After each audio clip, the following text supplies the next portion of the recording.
அனைவருக்கும் வணக்கம். நான் உங்கள் 5ஆம் தலைமுறை ஜோதிடர் ராம்குமார் ராஜேந்திரன்.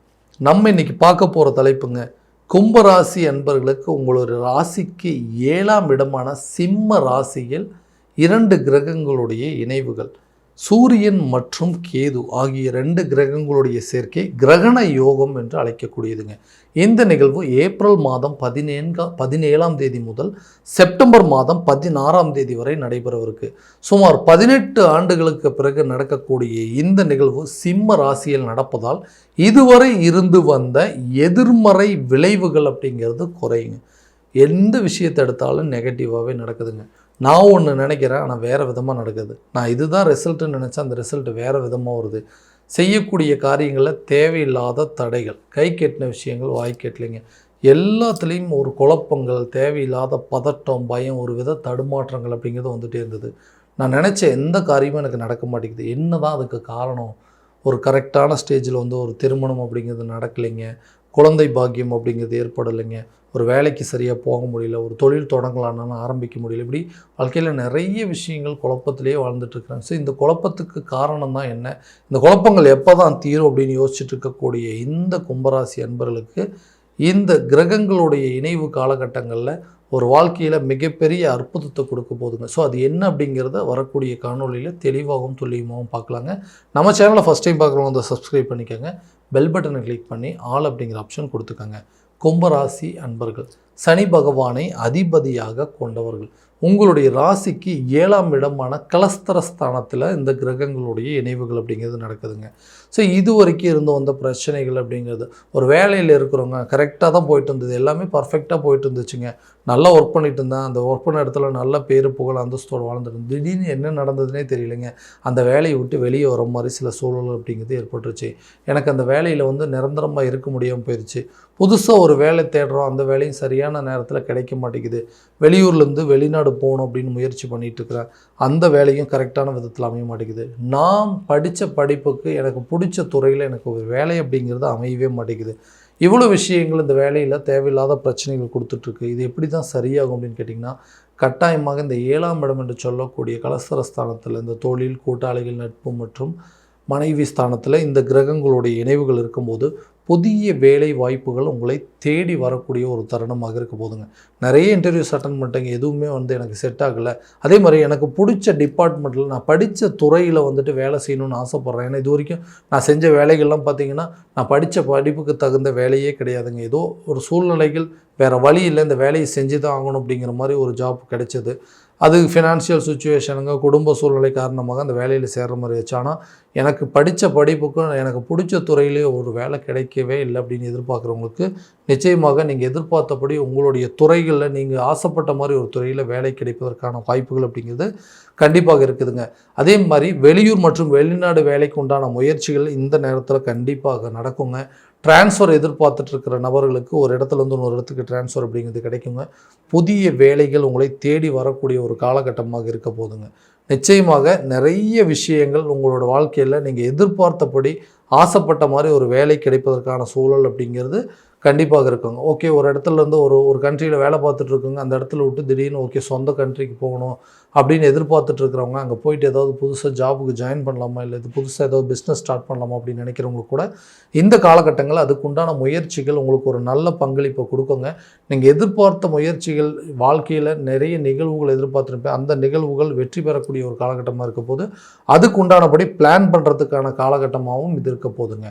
ஸோ தொழில் ரீதியாக இருக்கக்கூடிய நபர்கள் தொழில் ரீதியாக நிறைய சூழ்நிலைகள் அப்படிங்கிறது சந்திச்சாச்சுங்க. ஏன்னா இந்த தொழிலில் தேவையில்லாத நஷ்டங்கள், ஜென்மசனி நடந்துட்டு இருந்த காலகட்டங்களே என்னமோ தெரியலைங்க, இல்லை ஜென்ம ராகு நம்மளுடைய ராசிக்கு வந்ததுனால இன்னும் தெரியலைங்க, எல்லாமே திடீர்னு லாஸ் ஆயிடுச்சுங்க. எல்லாமே நான் எதிர்பார்த்ததை விட மோசமான ஒரு சூழ்நிலைக்கு போயிட்டு இருந்தது. நல்ல லாபகரமாக போயிட்டு இருந்த ஒரு பிஸ்னஸ்ஸு இன்றைக்கி தேவையில்லாத நஷ்டங்கள் ஏற்பட்டு இருந்தது. அதுலேருந்து என்னால் ரெக்கவர் ஆகி வெளியே வரவே முடியல.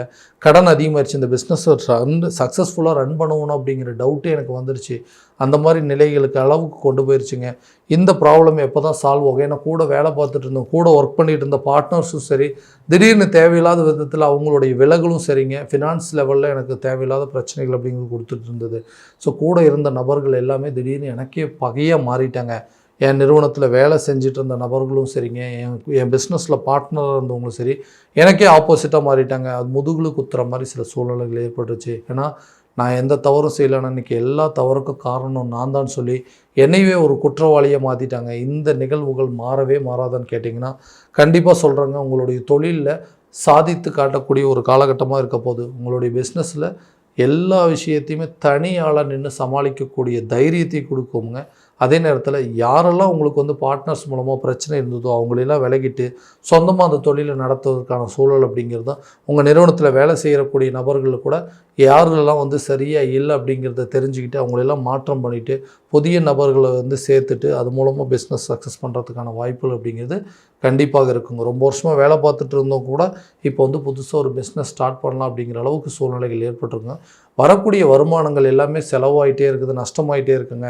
வருமானங்கள் எப்போ தான் வரும், அது எப்போ லாபகரமான சூழ்நிலை மாற்றணும்னு நினச்சிங்கன்னா இந்த வரக்கூடிய காலகட்டங்களில் இந்த ஆகஸ்ட் மாதத்திலேருந்து செப்டம்பர் மாதத்துக்குள்ளே நிறைய வருமானங்களை பெருக்கிக் கொள்ளக்கூடிய ஒரு காலகட்டமாக இருக்க போது உங்களுடைய லாபம் இரட்டிப்பாகும் சூழ்நிலை அப்படிங்கிறது முதலீடுகள் லாபகரமான நிலை அப்படிங்கிறது ஏற்படுங்க. திருமணம் சம்மந்தப்பட்ட யோகங்கள், திருமணம் அப்படிங்கிற ஒரு பிரச்சனை மட்டும் எனக்கு வந்து நடக்காமல் இருந்திருந்ததுன்னா இன்றைக்கி என்னோடய லைஃப்பில் நான் அடுத்தடுத்த லெவலுக்கு மூவ் பண்ணிட்டேன். ஏன்னா நிறைய பொறுப்புகள், நிறைய ரெஸ்பான்சிபிலிட்டி இருந்துங்க. அது எல்லாத்தையும் பார்த்துட்டு அதுக்கப்புறமா மேரேஜ் பண்ணலான்னு நினச்சானே. இன்றைக்கி காலம் கடந்து போனதுக்கப்புறம் கரெக்டான நேரத்தில் பண்ணியிருந்தால் ஒரு விதத்தில் நிறைய சேஞ்சஸ் வந்திருக்குமே அப்படின்னு அளவுக்கு யோசிக்கக்கூடிய நிலை ஏற்பட்டுருக்குது. அதே மாதிரி லவ் பண்ணிகிட்டு இருந்தாங்க, லவ்வில் என்ன நடந்துச்சுன்னே தெரியல, ரெண்டு பேர்த்துக்குள்ளே தேவையில்லாத விரிசல்கள் அப்படிங்கிறது வந்தது, சண்டை சச்சரவுகள் வந்துருச்சு.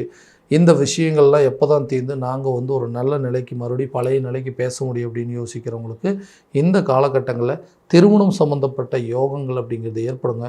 ரொம்ப நாளாக இருந்து வந்த திருமண தடைகள் அப்படிங்கிறது அகலுங்க. திருமணத்துக்கே இன்ட்ரெஸ்ட்டே இல்லைங்க எனக்கு, ஏன்னா அந்தளவுக்கு நான் அலைன்ஸ் பார்த்துட்டு இதுக்கு மேலே வந்து எனக்கு கல்யாணம் பண்ணுறதுக்கு ஈடுபாடே இல்லைன்னு சொல்கிறவங்களுக்கு கூட கரெக்டான விதத்தில் ஒரு வாழ்க்கை துணை அப்படிங்கிறது அமையுங்க. ரொம்ப வருஷமாக லவ் பண்ணிகிட்டு இருக்கிறவங்க கூட வீட்டில் சொல்லி அதில் வந்து பாசிட்டிவான ரிசல்ட், ஓகே லவ்வை வந்து மேரேஜ் லெவலுக்கு கன்வெர்ட் பண்ணுறதுக்கான சூழல் அப்படிங்கிறது கட்டாயமாக ஏற்படுங்க. ஸோ ஒரு லைஃப்பில் இருந்தவங்க அதே நேரத்தில் அந்த லைஃப்பில் நிறைய பிரச்சனைகளை சந்திச்சிட்டேன், இனிமேல் வந்து திருமண வாழ்க்கைக்குள்ளே அதாவது குடும்ப வாழ்க்கைக்குள்ளேயே போகக்கூடாது, கடைசி வரைக்கும் தனியாகவே இருக்கணும்னு நினச்சிட்டு அதுலேருந்து வெளியே வந்துட்டேன். ஸோ இதே மேலே என்னோடய லைஃப் எப்படி இருக்கும் அப்படின்னு எதிர்பார்க்குறவங்களுக்கு கண்டிப்பாக நீங்கள் எதிர்பார்த்தபடி ஒரு மன வாழ்க்கை அப்படிங்கிறது, ஒரு இரண்டாவது திருமணமோ அல்லது நீங்கள் எதிர்பார்த்தபடி ஒரு வாழ்க்கை அப்படிங்கிறது உங்களை தேடி வரக்கூடிய ஒரு காலகட்டமாக இருக்க போது. எவ்வளவோ பிரச்சனைகளை சந்திச்சிட்டேன்னா நம்ம எதுவுமே பண்ணலைங்க, நான் செய்யாத தவறுக்கு இன்றைக்கி தண்டனை அனுபவிக்கக்கூடிய காலகட்டங்களில் வந்துட்டோம். ஏன்னா எதுக்கெடுத்தாலும் ஏமாற்றங்களை நிறைய சந்தித்தோம், நிறைய சந்தேக உணர்வுகளை சந்திச்சிட்டோம். இந்த மாதிரி விஷயத்திலிருந்து மறுபடியும் போய் அதே குடும்ப வாழ்க்கையில் வந்து ஈடுபடணுமோ அப்படிங்கிறதுனால கடைசி வரைக்கும் தனியாகவே இருந்துடலாம் அப்படிங்கிற அளவுக்கு சூழ்நிலைகள் ஏற்பட்டுச்சு. என்னோடய வாழ்க்கை இதே மாதிரி போயிருமோ அப்படின்னா கண்டிப்பாக கிடையாதுங்க.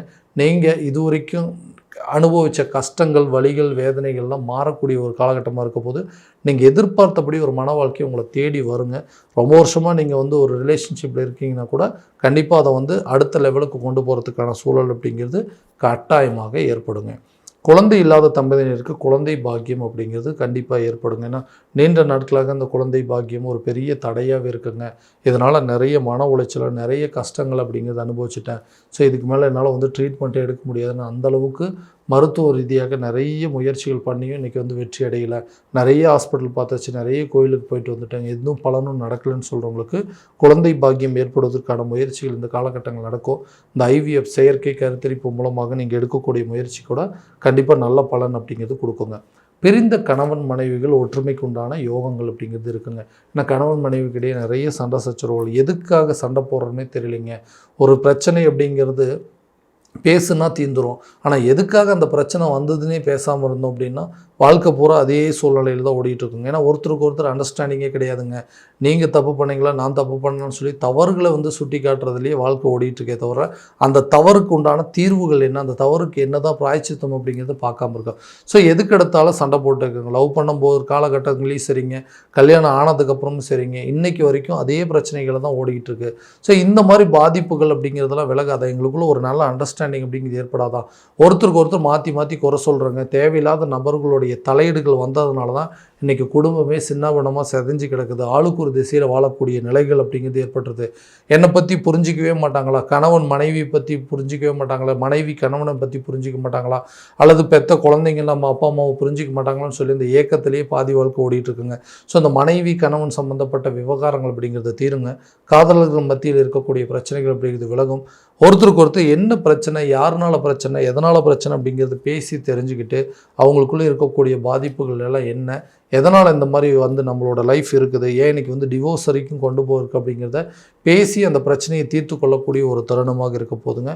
புதிய சொத்துக்களுக்கு உண்டான சேர்க்கை, வீடு வாங்கக்கூடிய யோகம், வீடு கட்டக்கூடிய யோகம், வண்டி வாங்கினதுக்கு உண்டான யோகங்கள் எல்லாமே கட்டாயமாக இருக்க போகுது. அதாவது குடும்ப உறுப்பினர்கள்லாம் சேர்ந்து எங்கேயாவது வெளியூர் மற்றும் வெளிநாடு பயணங்கள் மேற்கொள்வதற்கான வாய்ப்புகள், சுற்றுலா சென்று வருவதற்கான வாய்ப்புகள், அல்ல ஆன்மீக காரியங்களில் ஈடுபடுறது, கோயில் குளங்களுக்கு போயிட்டு வர்றதுக்கான வாய்ப்புகள் எல்லாமே இந்த காலகட்டங்களே உங்களுக்கு நிச்சயமாக நடக்குங்க. ஆரோக்கியத்தில் கண்டிப்பாக கவனம் செலுத்தணுங்க. ஆரோக்கியம் ரீதியாக நிறைய பாதிப்புகள் அப்படிங்கிறது ஏற்படுங்க. அந்த ஆரோக்கியத்தை இந்த காலகட்டங்களில் கரெக்டான விதத்தில் ட்ரீட்மெண்ட் எடுத்திங்கன்னா ஹெல்த்தில் இருக்கக்கூடிய பாதிப்புகள் உங்களை விட்டு டோட்டலாக விலகும். கரெக்டாக தூங்குங்க. தூக்கமின்மை பிரச்சனைகள் அப்படிங்கிறது ஏற்படுவதற்கான வாய்ப்பு இருக்குதுங்க. அதனாலேயே உங்களுடைய ஆரோக்கிய கெடுதல்கள் அப்படிங்கிறது ஏற்படும். ஸோ கரெக்டான உணவு பழக்க வழக்கங்கள் அப்படிங்கிறது ஏற்படுத்திக்கங்க. ஆரோக்கியம் சார்ந்த விஷயத்தில் உடற்பயிற்சி மேற்கொள்வது நல்ல பலன் அப்படிங்கிறது கொடுக்குங்க. கல்வியில் நல்ல ஒரு முன்னேற்றம் இருக்கும். கல்வி சார்ந்த விஷயத்தில் குழந்தைங்களுடைய கல்வியில் வெளியூர் அல்லது வெளிநாடு சென்று படிப்பதற்கான வாய்ப்புகள், கல்வியில் இதுவரை இருந்த அந்த ஞாபக மறதிகள் அப்படிங்கிறது படிப்படியாக விலகுங்க. தேவையில்லாத வீண் விரயங்கள் நஷ்டங்கள் அப்படிங்கிறது ஏற்படுறதுக்கு கண்டிப்பாக இந்த அதாவது கல்வி சம்மந்தப்பட்ட சில விரயங்கள் அப்படிங்கிறது கட்டாயம் இருக்கும். ஞாபக மறதிகள் அப்படிங்கிறது குறையுங்க. கல்வியில் இது வரைக்கும் நாட்டம் இல்லைன்னு சொன்னவங்க கூட கல்வியில் நல்ல இன்ட்ரெஸ்ட் எடுத்து படிப்பதற்கான வாய்ப்புகள் அப்படிங்கிறது இருக்குங்க. ஸோ அடுத்ததாக கடன் ரீதியாக இருக்கக்கூடிய பாதிப்புகள் படிப்படியாக விலகும். எதுக்காக கடன் வாங்கினேன்னே தெரியல, இந்த கடன் இன்றைக்கி வளர்ந்து நிற்கிது.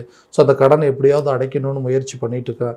அந்த முயற்சிகள் எனக்கு சப்போர்ட் பண்ணுறதுக்கு குடும்ப உறுப்பினர்களோ அல்லது நண்பர்களோ எல்லாருமே நமக்கு உதவி பண்ணுவாங்கன்னு நினச்சோம். ஆனால் நம்ம நிறைய பேர்த்துக்கு உதவி பண்ணியிருக்கோம், நமக்கு யாருமே உதவி பண்ணலையே அப்படிங்கிற ஆதங்கங்கள் இருந்துகிட்டே இருக்குங்க. அந்த அமைப்புகள் அப்படிங்கிறது மாறும்.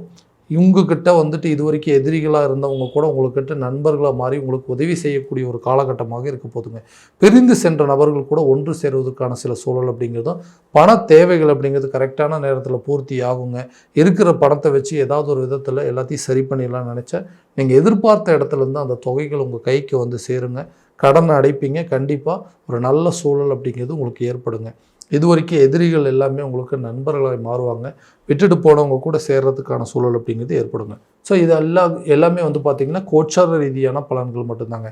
இந்த பலன்கள் அனைத்து உங்களுக்கு நடக்குமானா உங்களுடைய சுய ஜாதகத்தை முழுமையாக தெரிஞ்சுக்கிட்டு அதற்குண்டானப்படி ஒவ்வொரு முயற்சி எடுத்திங்கன்னா வாழ்க்கையில் எல்லா விதமான வெற்றிகள் அப்படிங்கிறது உங்களுக்கு கிடைக்குங்க. ஸோ உங்களுடைய ஜாதகத்தை எங்கிட்ட பார்க்கணும்னு விருப்பப்பட்டீங்கன்னா கீழே தெரியிற நம்பருக்கு காண்டாக்ட் பண்ணி அப்பாயின்மெண்ட் ஃபிக்ஸ் பண்ணிக்கோங்க.